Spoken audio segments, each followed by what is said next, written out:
Through his 30 years' experience of working with elite sports people and teams, including Andy Murray and 6 Premier League football teams, our next speaker has demonstrated how changing mindset can lead to extraordinary results.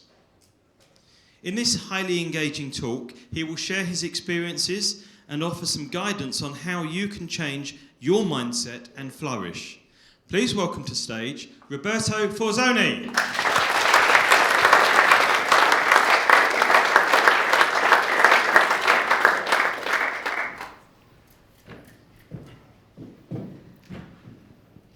I know something about you, something very personal.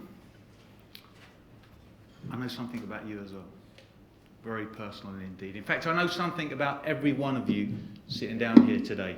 A couple of things. Firstly, you'd like to have a little bit more happiness in your life. How you define that might be different, but you'd like a little bit more happiness. Secondly, you'd like to be a bit more resilient to stress. And as a consequence of both of those, more life satisfaction and greater well-being. How do I know this? These things are hardwired into us. Before I get into the crunch of the talk, 3 things to consider. Obesity, one of the biggest epidemics in the Western world today. Solution, in general, better diet, fitness, exercise. We know that. Think of addiction as well. Stress, depression. According to the World Health Organization, over 300 million people suffer from depression. It is the largest, the leading cause of disability in the world today. Starting from younger ages now, even at primary schools, some children are saying they're depressed. They haven't even got mortgages, jobs, wait until they get to 18, relationships. It's incredible. I look at health and fitness. I'll share some experiences of working with a lot of athletes and teams. This is Ari Akinese, who was a double gold medal winner at junior. Ripped body. I looked at the laws of physical training. There are 7 laws. I won't go through them all, but just think of this in terms of mindset as well. Overload.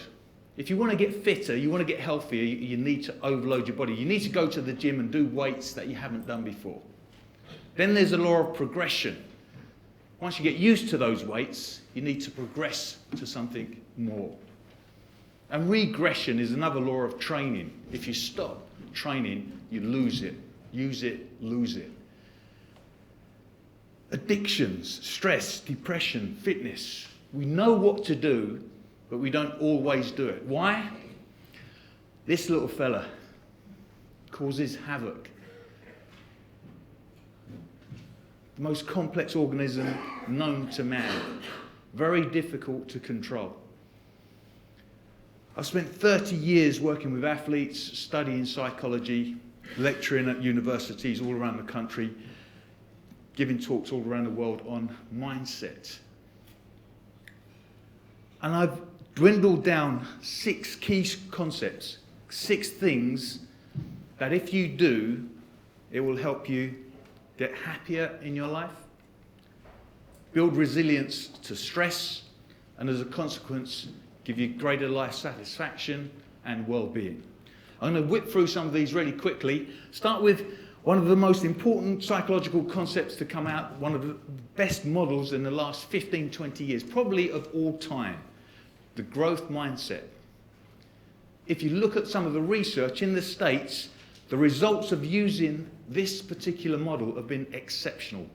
Schools in the Bronx, the lowest rated schools, within 2 years achieving national success in literacy and mathematics. Incredible results. What is it? We look at mindset going from fixed mindsets to growth mindset. And we're predisposed to be either a fixed mindset or a growth mindset. And sometimes we can travel in between those two extremes. What is a fixed mindset? A fixed mindset is when you believe your abilities, your intelligence, your talent is totally fixed, unchangeable. You're born with that level of talent. Think of the consequence of having that sort of thought process going on. What do you think is the biggest consequence of having a fixed mindset? Any suggestions? Playing small. Playing small, yeah? No progression. No progression. Being stuck. Being stuck. I tell you the first thing, avoidance is the first behavioural characteristic of having a fixed mindset. You don't do things because you don't think you've got the ability or the intelligence to do it, so you won't try. Another thing is fear of failure. Another reason for not trying, because you believe you're not as talented as someone else, you're not as intelligent, so I'm not going to try. A growth mindset, complete opposite. You're full of curiosity. You don't mind failing because you think failing will help you succeed.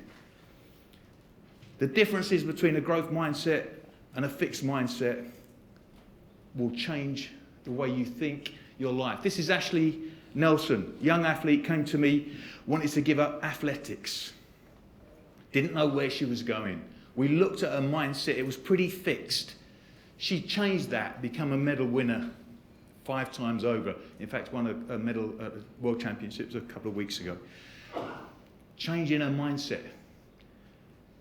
Going back in time, if anyone remembers this guy, John McEnroe, typifies a fixed mindset. Now, if you've got a fixed mindset, it doesn't mean you're not talented or you're not... Many CEOs will have a fixed mindset. John McEnroe, fixed mindset. Behavioural consequence, if your talent is questioned, so if you're in a tough match and someone's beating you, what do? You have to come up with excuses why you're losing. It's not my talent, I am talented.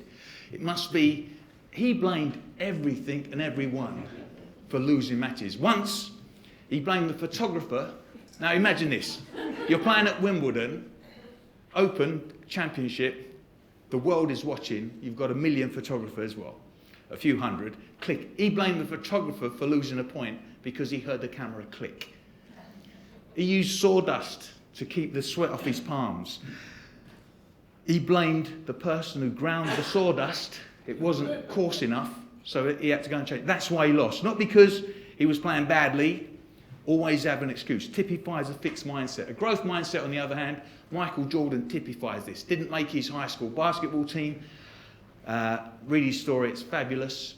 Just went and kept practicing and failing and failing and failing. There's a nice YouTube video with a Nike advert where he talks about failing 7,000 times in his life, missing that all-important shot to lose the game at the end.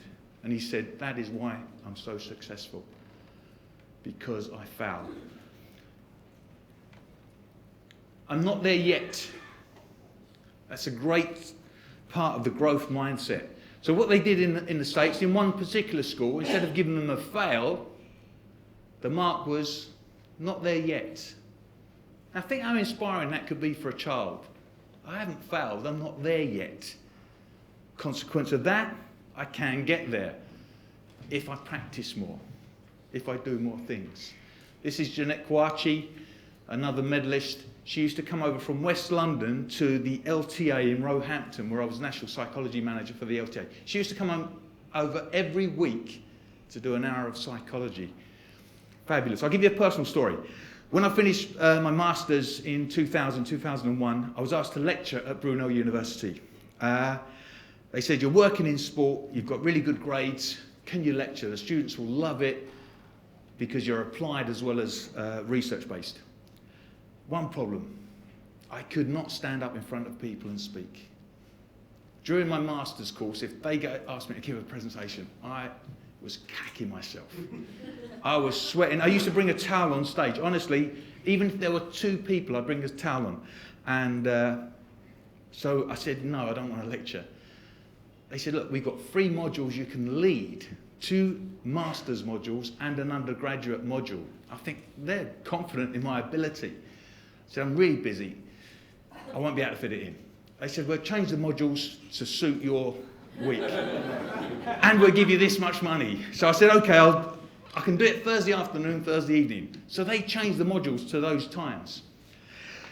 Still had the problem, I couldn't get up in front of people to talk. So the first lecture were 200 undergraduate students. I walked into the lecture theatre. The topic I had to lecture, anxiety. I'm like, thank you. And just to make it worse, I didn't get comfortable. I just walked on stage. I can't tell you anything that happened except for this. As I'm just about ready to go, a figure started coming down from the back of the auditorium and sat in the front row. And it was someone I recognised. It was Tony Adams, the England football captain. I was like, thanks very much. That's really going to make me nervous. The second principle in juice philosophy, control the controllables. This is Ashley Mackenzie. I watched a BBC documentary on this guy. He's a judo player, and to put it mildly, he was a scallywag. He got banned from the judo squad a couple of times for misbehaviour. He used to get into fights, not on the mat, off the mat, with people that looked at him. London boy. I watched a documentary and I thought, I'd love to work with this guy.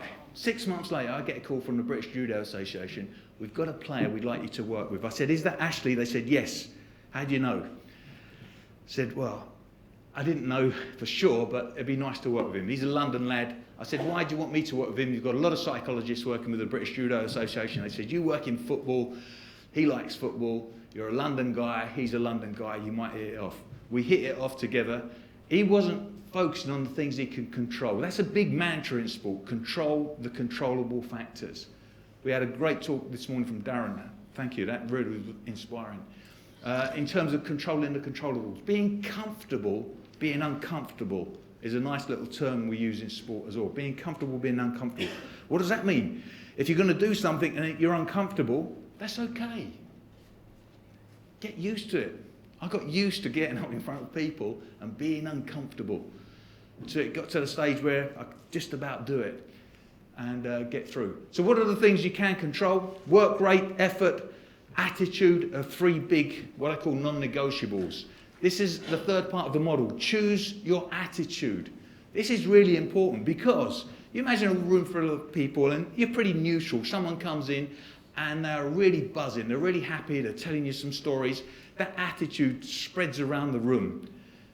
Conversely, if someone comes in and they're on a real downer and start complaining about everything, about the temperature, about the room, about the weather, that can bring the whole room down. Carlos Tevez, the best attitude in terms of an athlete I've ever worked with. I'll come back to that in a sec. These are 6 managers I've worked with. Premier League, probably at 14, 15 clubs with these guys. Attitude's fantastic. Bill Bezic, who was the psychologist working with Steve McLaren when he was at Man United in England, used to say, attitude precedes performance. A nice little one. But Steve Coppell used to say this, attitude is contagious. Is yours worth catching? Really nice thing to have in the back of your mind. It's contagious. Is it worth catching? Carlos Tevez hadn't scored a goal. West Ham hadn't won a game all season away from home. They had 10 games left, had to win 7. Little miracle where we pulled it off. Carlos Tevez scored 7 goals in that. I'll tell anyone who wants to hear about the story outside during the coffee break. Mind your language is another thing. What do you think Andy Murray's saying here? It's probably not complimentary to himself. What we say to ourselves affects the way we are, the way we think about life and what we do. Motivational interviewing, as I hear myself talk, I learn what I believe. Why is a big question. The last 2 parts of the model, make their day and have some fun. I'm happy to share some of those concepts with you afterwards. That's the juice philosophy in a nutshell.